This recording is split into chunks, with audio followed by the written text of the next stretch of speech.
Skill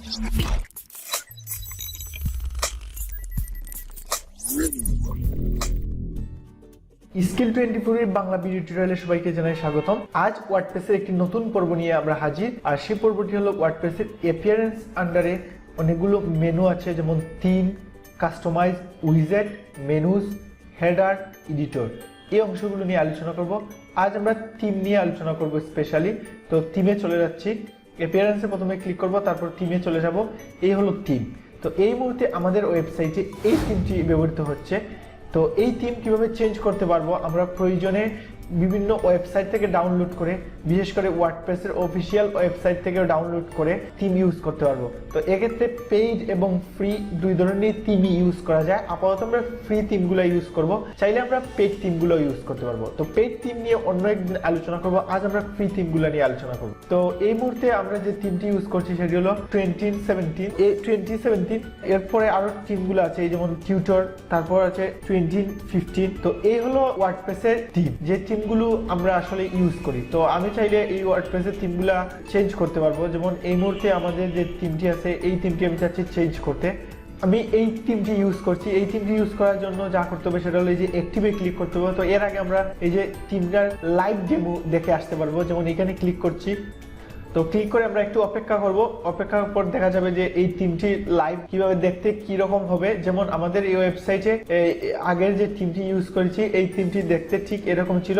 এই মুহূর্তে যখন এই থিমটি ইউজ করব, এই থিমটি দেখতে ঠিক এরকম হবে। তো এই থিমটি এখান থেকে অ্যাক্টিভ এন্ড পাবলিশে ক্লিক করে দিব। অ্যাক্টিভ এন্ড পাবলিশে ক্লিক করে দেওয়ার পর আমরা যা করতে হবে সেটা হলো আমাদের এই সাইটে এসে রিলোড করতে হবে। এই যে রিলোড বাটনে ক্লিক করতে হবে। রিলোড বাটনে ক্লিক করলে এই যে আমাদের থিম টোটালি চেঞ্জ হয়ে গেছে, নতুন থিম অ্যাপ্লাই হয়েছে। তো আমরা এভাবে চাইলে আর অনেকগুলো থিম ইউজ করতে পারবো। যেমন আমরা যদি আবার চলে যাই আমাদের ড্যাশবোর্ডে, তো ড্যাশবোর্ডে এই হলো এই থিমগুলো আছে। আমরা যদি চাই আর নতুন থিম, যেমন অ্যাড নিউ এ ক্লিক করব। তো এড নিউ ক্লিক করে এখানে অনেকগুলো থিম আছে। তো এই হলো থিম, এখান থেকে বিভিন্ন ধরনের থিম ইউজ করতে পারবো।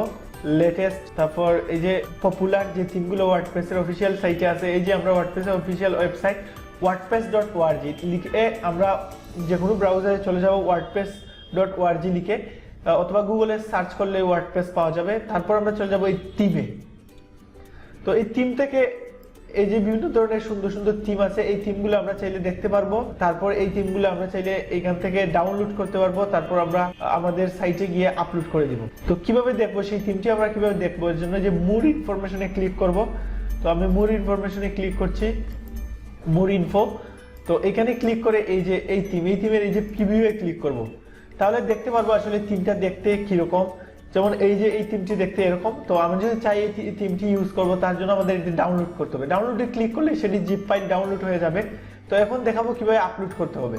আমি একটি থিম ডাউনলোড করেছি, এই থিমটি ডাউনলোড করেছি, যে থিমটি আমি একটু আগে ডেমো হিসেবে দেখিয়েছি, এই যে এই থিমটি। তো এই থিমটি ডাউনলোড করে এটি কিভাবে আপলোড করব সেটি আমি দেখাবো। তো আমি চলে যাচ্ছি ড্যাশবোর্ডে। ড্যাশবোর্ডে গিয়ে যে আপলোড থিম এখানে ক্লিক করব। তারপর এই যে ব্রাউজে ক্লিক করব। তারপর এই যে আমি যে লোকেশনে রেখে দিয়েছি সেই লোকেশন থেকে ওপেনে ক্লিক করব। তারপর আমি ইনস্টল নাও ক্লিক করব। ইনস্টল নাও ক্লিক করার পর আমরা একটু অপেক্ষা করব ইনস্টল হওয়ার জন্য। থিম ইনস্টল সাকসেসফুলি এটি দেখাচ্ছে। এখন অ্যাক্টিভে ক্লিক করব। তো অ্যাক্টিভে ক্লিক করার পর আমরা সেটি অ্যাক্টিভ হয়ে গেলে আমরা গিয়ে দেখব যে আমাদের সাইট সেটি রিলোড দিয়েছে, সেটি অ্যাক্টিভ হয়েছে কিনা। তো এই যে সাইটটি চলে আসছে, এখানে আমাদের যেটি আপলোড করেছিলাম, এই যে আমাদের এই সাইটটি রিলোড বাটনে ক্লিক করলাম, করার সাথে সাথে দেখা যাচ্ছে যে খুব সুন্দর একটি থিম অ্যাপ্লাই হয়ে গেছে। তো এইভাবে আসলে ওয়ার্ডপ্রেসের থিমগুলো বিভিন্ন সময় পেইড এবং ফ্রি থিমগুলো আপলোড করতে হবে। টিউটোরিয়ালে আমরা আলোচনা করব কাস্টমাইজ, উইজেট, পরবর্তী মেনুগুলো নিয়ে। তো আজকের যে টিউটোরিয়ালটি সেটি যদি আপনাদের উপকারে আসে, অবশ্যই আমাদের ইউটিউব চ্যানেলটি সাবস্ক্রাইব করবেন, পাশে থাকা বেল আইকনে ক্লিক করবেন, লাইক, কমেন্ট, শেয়ার করতে ভুলবেন না। দেখা হচ্ছে নতুন কোনো টিউটোরিয়ালে, সেই পর্যন্ত ভালো থাকুন।